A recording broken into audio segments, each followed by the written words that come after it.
शिवसेना प्रमुख बाळासाहेब ठाकरे यांचा आज स्मृतिदिन आणि या स्मृतिदिनानिमित्त दोन्ही ठाकरे बंधू आपल्याला एकत्र आल्याचं पाहायला मिळत आहेत। ही दृश्य तुम्ही पाहू शकता। या ठिकाणी सगळी दृश्य तुम्ही जर पाहायला गेलात तर या ठिकाणी ही दृश्य तुम्ही पाहू शकता। समोर मंडप टाकण्यात आलेला आहे आणि पहिल्यांदा म्हणजे उद्धव ठाकरे यांनी बाळासाहेब ठाकरे यांना अभिवादन केलं आणि त्यानंतर राज ठाकरे यांनी सुद्धा बाळासाहेब ठाकरे यांना अभिवादन केलं आणि दोन्ही ठाकरे बंधू हे आपल्याला एकत्र त्या छताखाली बसल्याचं पाहायला मिळत आहे। ज्या ठिकाणी बाळासाहेब ठाकरे यांचं पार्थिव म्हणजे स्मृतीस्थळ आहे त्या ठिकाणीच आपण पाहायला गेलं तर समोरच हा मंडप घालण्यात आलेला आहे आणि तिथे हे दोन्ही ठाकरे बंधू आपल्याला पाहायला मिळत आहेत।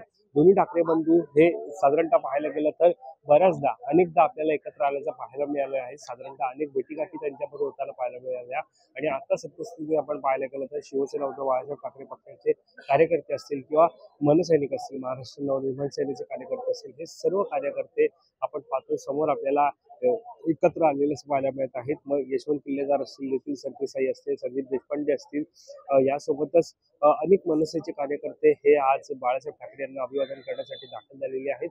त्यांच्या सोबतच आपण पाहायला गेलं तर शिवसैनिक सुद्धा मोठ्या प्रमाणात आपल्याला या ठिकाणी पाहायला मिळत आहेत। शिवसैनिक कार्यकर्ते सुद्धा आहेत, स्वतः उद्धव ठाकरे आहेत, त्यासोबतच आधी राज ठाकरे आणि बाजूला आपण पाहतोय आदित्य ठाकरे हे बसले आहेत आणि रश्मी ठाकरे सुद्धा आहेत। त्यामुळे संपूर्ण ठाकरे कुटुंबीय आपल्याला पाहायला मिळत आहेत।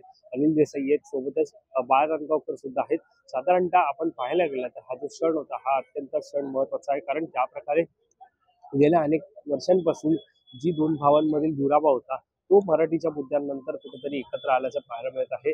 दोन बंधू जे आहेत ते मराठीच्या मुद्द्यावरून एकत्र आल्यानंतर पुढील जेवढे कार्यक्रम आहेत त्या सगळ्या कार्यक्रमाला मग वाढदिवस असेल किंवा गणेशोत्सव असेल, या प्रत्येक कार्यक्रमामध्ये दोन्ही ठाकरे बंधू आपल्याला एकत्र आल्याचं पाहायला मिळालं आणि आता आपण पाहतोय की स्मृती दिन आहे बाळासाहेब ठाकरे यांचा आणि त्या स्मृती दिनानिमित्त सुद्धा दोन्ही ठाकरे बंधू हे आपल्याला एकत्र आल्याचं पाहायला मिळत आहे।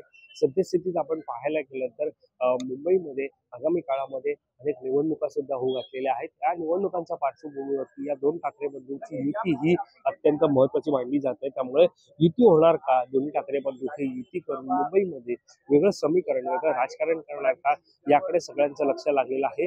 मात्र असं असलं तरी सद्यस्थितीत प्रश्न आहे तो म्हणजे कौटुंबिक दोन ठाकरे बंधू ज्यावेळेला एकत्र येतात त्यावेळेला निश्चितच त्याचा फायदा हा आपण पाहायला गेलं तर योग्यरित्या पाहायला गेलं तर निश्चितच संपूर्णपणे आपण पाहायला गेलं तर त्याचा फायदा साधारणतः पाहायला गेलं तर दोन ठाकरे बंधू हे ज्यावेळेला एकत्र आले त्या मराठीच्या मुद्द्यासाठी हे दोन बंधू एकत्र आले। मात्र आता प्रश्न आहे तो म्हणजे साधारणतः आगामी काळामध्ये होणाऱ्या ज्या महापालिका निवडणुका त्या निवडणुकांच्या पार्श्वभूमीवरती साधारणतः आपण पाहतोय की ज्या प्रकारे या निवडणुका आगामी काळामध्ये होणार आहेत त्या निवडणुकांच्या पार्श्वभूमीवरती नेमकं काय ठाकरे बंधू निर्णय घेतात याकडे सगळ्यांचं लक्ष लागलेलं आहे।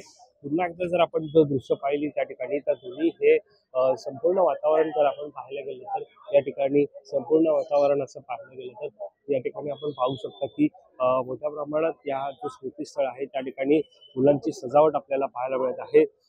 फुलांची एकीकडे सजावट असेल, दुसरीकडे आपण पाहतोय सोबतच आपण पाहतोय निश्चितच आपण पाहतोय ही सगळी फुलांची सजावट आणि आपण पाहतोय संपूर्णपणे शिवसैनिक सुद्धा येतात आणि बाळासाहेब ठाकरे यांना अभिवादन करत आहेत।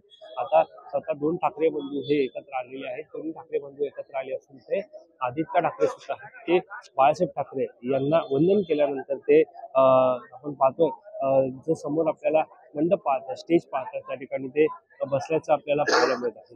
दरम्यान आपण पाहायला गेलं तर ज्या प्रकारे मराठीच्या मुद्द्यानंतर दोन हे ठाकरे बंधू एकत्र आल्याचं पाहायला मिळत आहे आणि यानंतर आता आपण बघतोय पुन्हा एकदा हे दोन्ही ठाकरे बंधू आपल्याला एकत्र आल्याचं पाहायला मिळत आहे। Camera person Avdhesh Patil, Mumbai.